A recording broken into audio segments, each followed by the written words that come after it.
Chapter 22. Mr. Rochester had given me but 1 week's leave of absence, yet a month elapsed before I quitted Gateshead. I wished to leave immediately after the funeral, but Georgiana entreated me to stay till she could get off to London, whither she was now at last invited by her uncle, Mr. Gibson, who had come down to direct his sister's interment and settle the family affairs.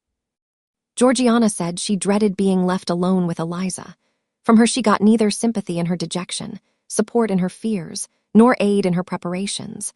So I bore with her feeble-minded wailings and selfish lamentations as well as I could, and did my best in sewing for her and packing her dresses. It is true that while I worked, she would idle, and I thought to myself, if you and I were destined to live always together, cousin, we would commence matters on a different footing. I should not settle tamely down into being the forbearing party. I should assign you your share of labor and compel you to accomplish it, or else it should be left undone. I should insist, also, on your keeping some of those drawling, half-insincere complaints hushed in your own breast. It is only because our connection happens to be very transitory and comes at a peculiarly mournful season that I consent thus to render it so patient and compliant on my part. At last I saw Georgiana off, but now it was Eliza's turn to request me to stay another week. Her plans required all her time and attention, she said. She was about to depart for some unknown bourne, and all day long she stayed in her own room, her door bolted within, filling trunks, emptying drawers, burning papers, and holding no communication with anyone. She wished me to look after the house, to see callers, and answer notes of condolence. One morning she told me I was at liberty. And, she added, I am obliged to you for your valuable services and discreet conduct. There is some difference between living with such an one as you and with Georgiana. You perform your own part in life and burden no one. Tomorrow, she continued, I set out for the continent.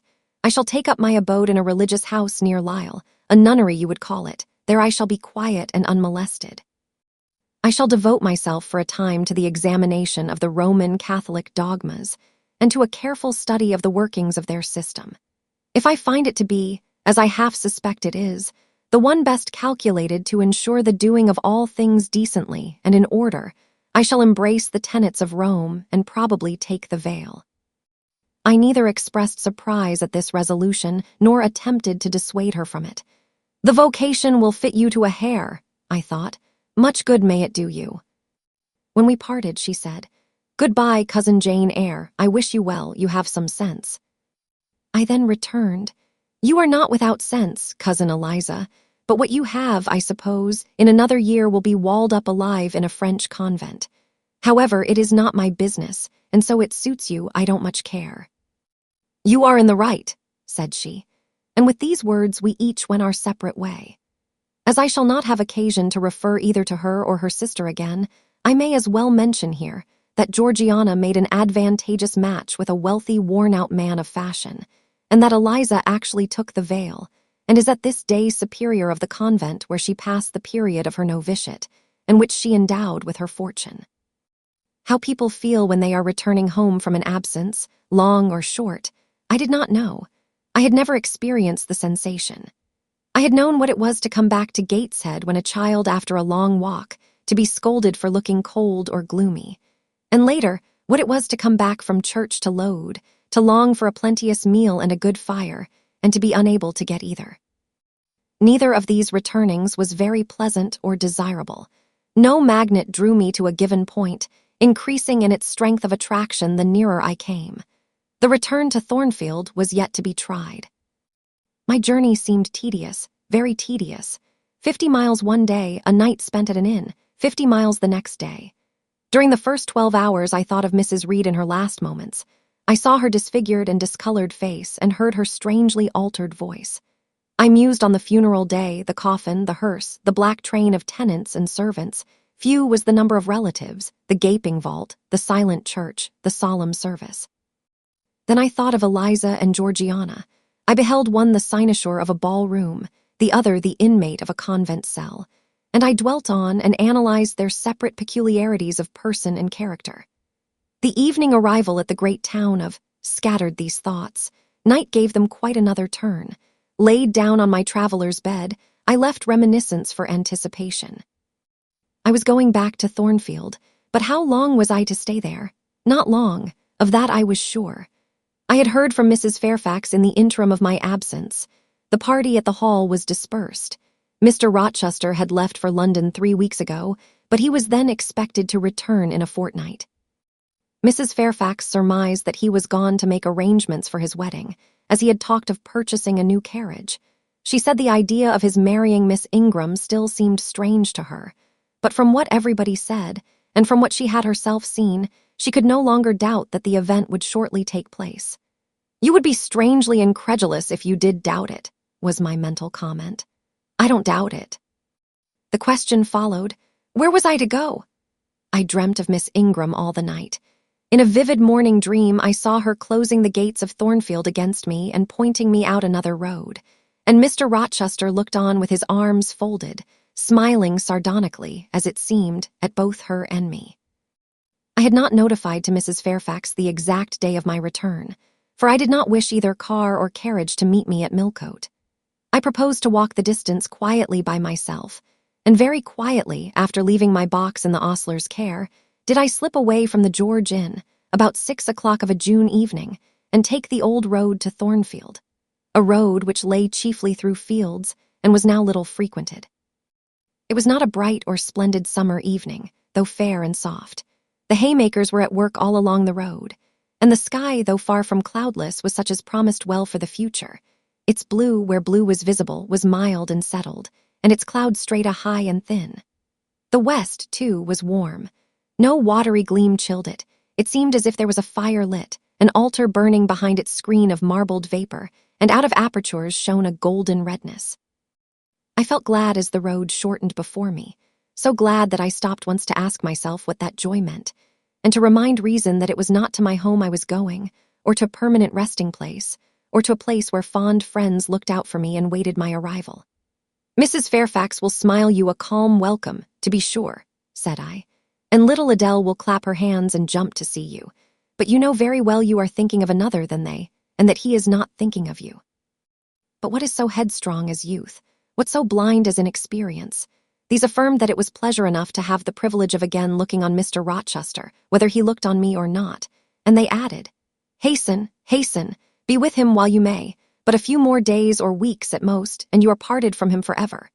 And then I strangled a newborn agony, a deformed thing which I could not persuade myself to own and rear, and ran on. They are making hay, too, in Thornfield Meadows, or rather the laborers are just quitting their work and returning home with their rakes on their shoulders now at the hour I arrive.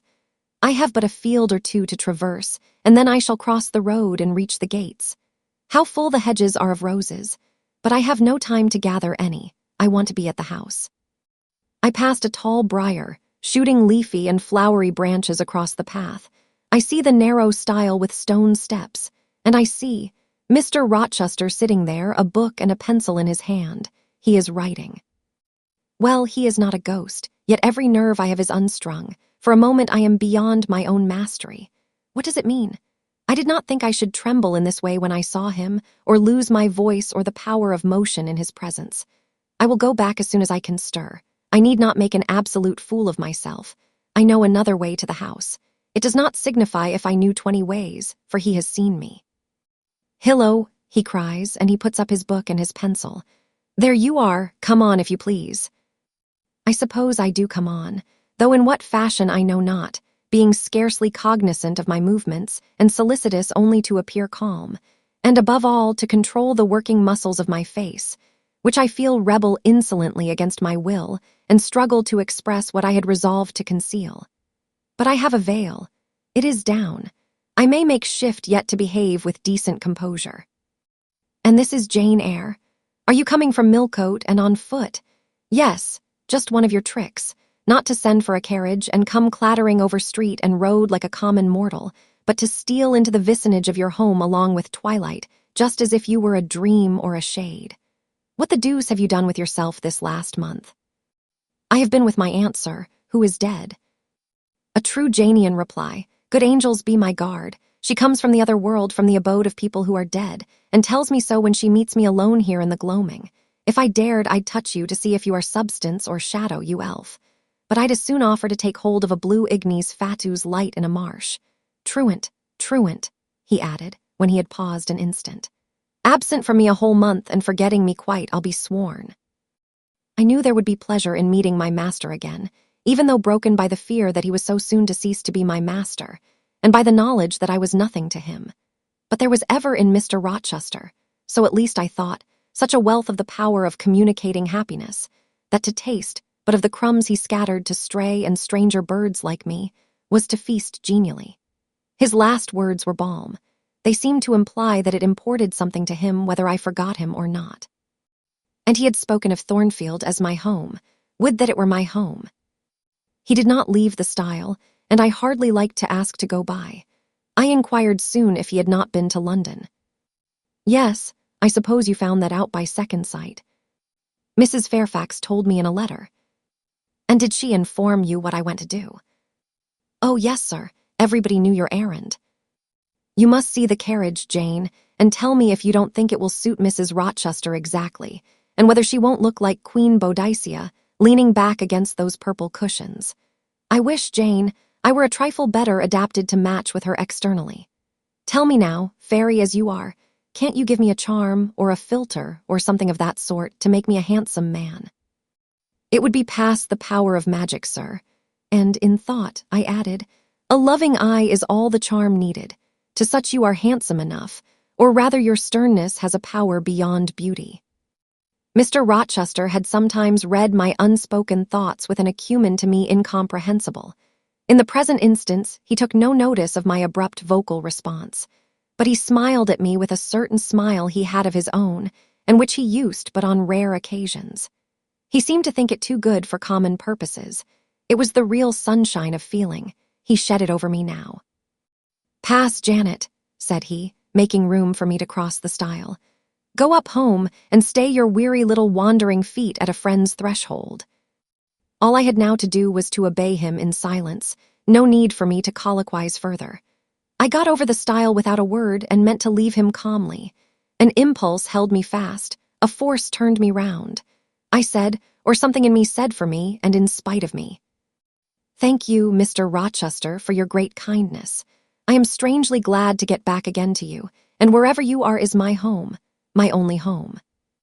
I walked on so fast that even he could hardly have overtaken me had he tried. Little Adele was half wild with delight when she saw me. Mrs. Fairfax received me with her usual plain friendliness. Lee smiled, and even Sophie bid me bon soir with glee.